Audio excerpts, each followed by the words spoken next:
This is 2022's Baby Ruby. Warning, spoilers ahead. We open up to Jo cutting pieces of a banner that she's making, and the world around her seems peaceful at the time.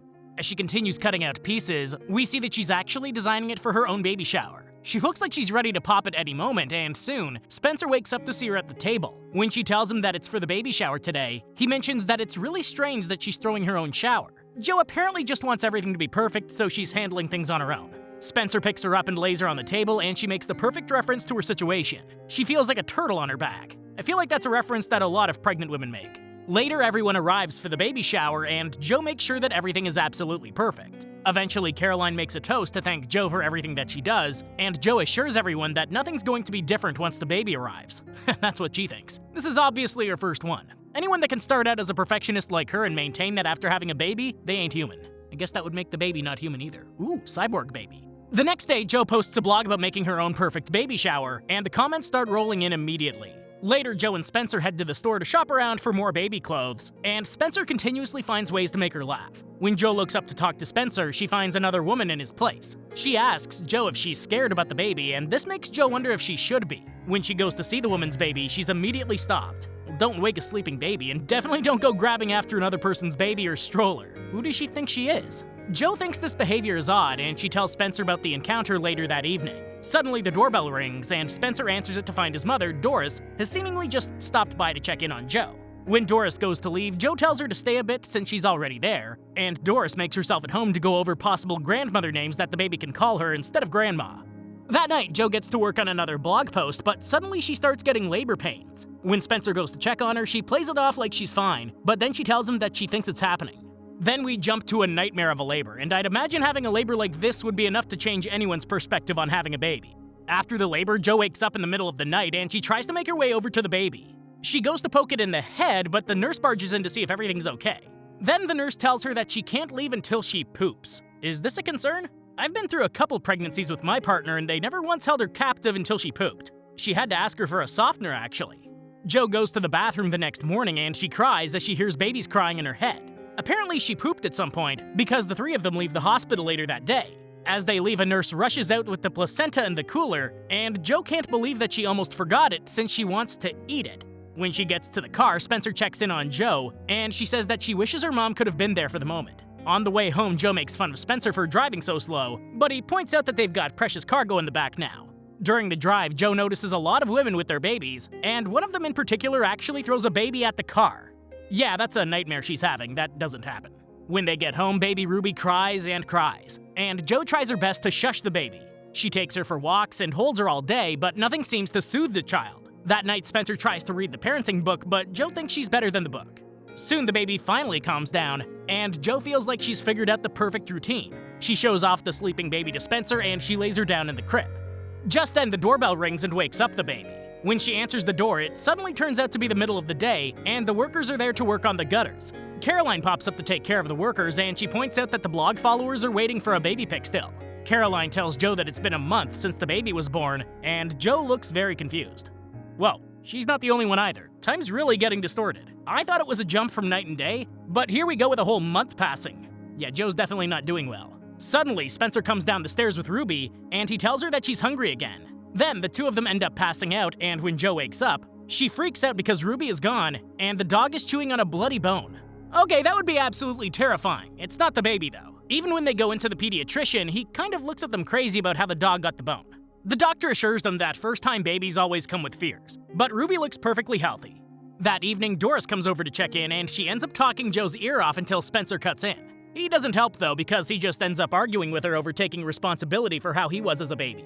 After Doris leaves, Jo goes to lay Ruby in her crib, and she tries to sing her to sleep. Ruby isn't a fan of her singing, though, and her cry continues into the next day. Jo tries walking around the house and yard to calm her down again, but Ruby just won't stop crying. Ruby cries, spits up, and just won't calm down at all. Eventually, Jo takes Ruby on a walk through the park, and it's clear that Jo is exhausted.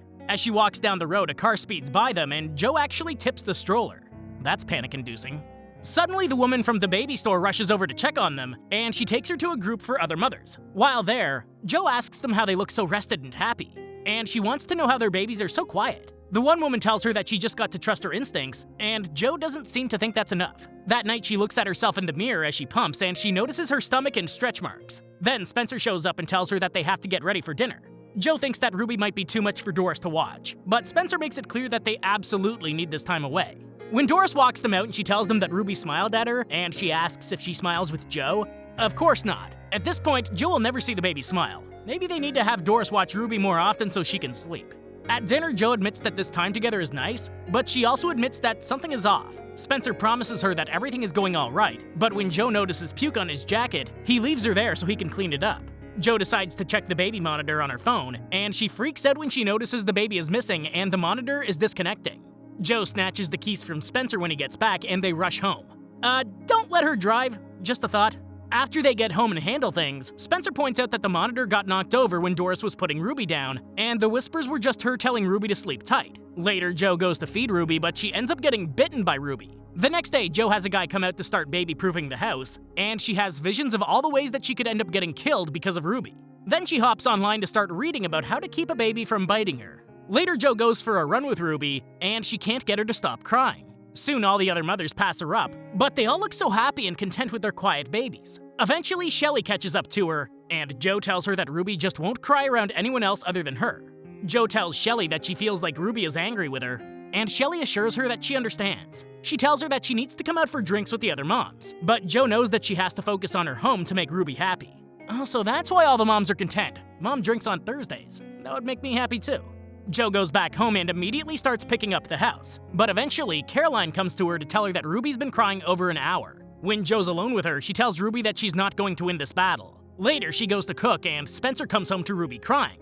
He tries to go take care of Ruby and Joe stops him because she doesn't think he can handle it. After she finally gives in and lets him, Ruby immediately stops crying and Joe thinks that she's really playing games with her now. Later, Joe decides that she's going to go out and she tells Spencer that he can deal with Ruby since he's so good with her. When Spencer asks her where she's going, she tells him that she's just going out, but she gets super fixed up before leaving. Joe heads to a bar to meet the other moms, and she tells them that she thought she had everything together. The moms admit that they're absolutely miserable, but Joe can't believe it. All of these other moms definitely have it together better. You think that they did this professionally. Joe heads out onto the dance floor, and how do you think this ends up? If you guessed that it would end up with Joe and Shelly getting it onto the car, well then you're right. Not what I expected. Joe wakes up in her car in the morning, and she finds that she's still in the parking lot. She tries to call Shelly, but Shelly tells her that they missed her the night before. Wait, this was all a dream then? She actually fell asleep in the bar parking lot before she got inside. Now that's exhaustion. When Joe gets home, Spencer isn't happy that she didn't call him at least, and she explains to him what happened. Then Spencer tells her that it was really nice to spend one-on-one time with Ruby for once since Joe never lets him do that, and Joe goes off on him. She ends up waking up Ruby with her yelling, and she goes in to tell Ruby to stop. At first, it seems like Ruby is listening to her, but when she leans down to see her, Ruby rips the earring right out of her ear. Ugh. She heads to the doctor and she talks to him about how she thinks Ruby is disappointed, and when he hears her theories, he creeps out of the room and tells her to wait there. And Joe reads a parenting book about baby cues. After this, she rushes out of the office and drives over to the butcher shop where Spencer is working.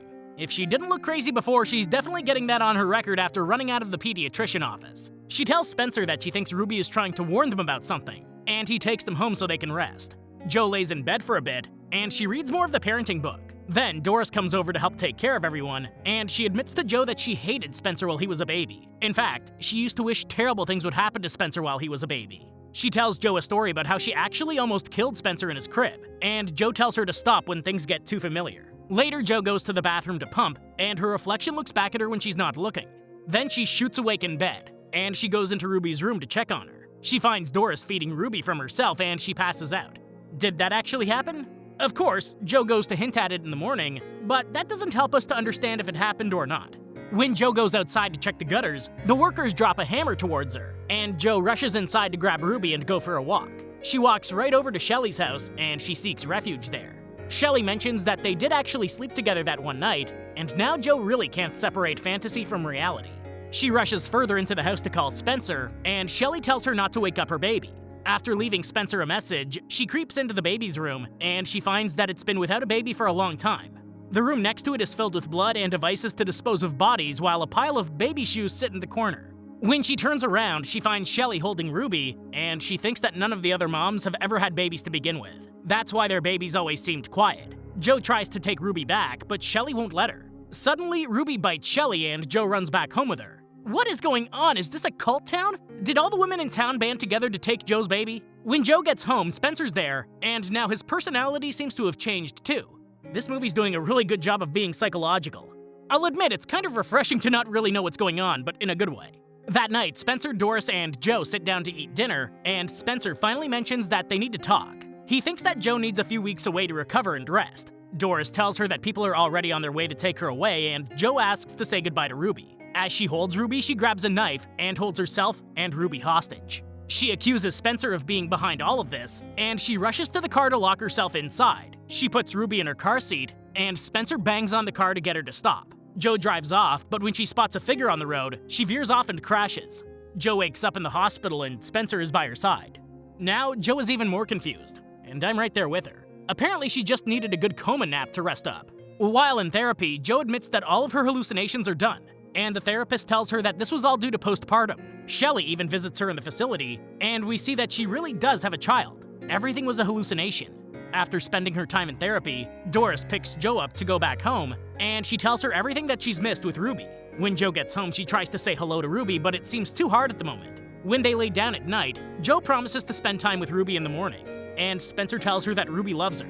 Later that night, Joe wakes up when she hears Ruby crying, and she goes into the room to help her. I wouldn't risk it at this point, just wake Spencer up. The cycle's going to start all over again. Joe's really trying to handle this, and I give her credit for trying on the first night, but then she loses it just like that.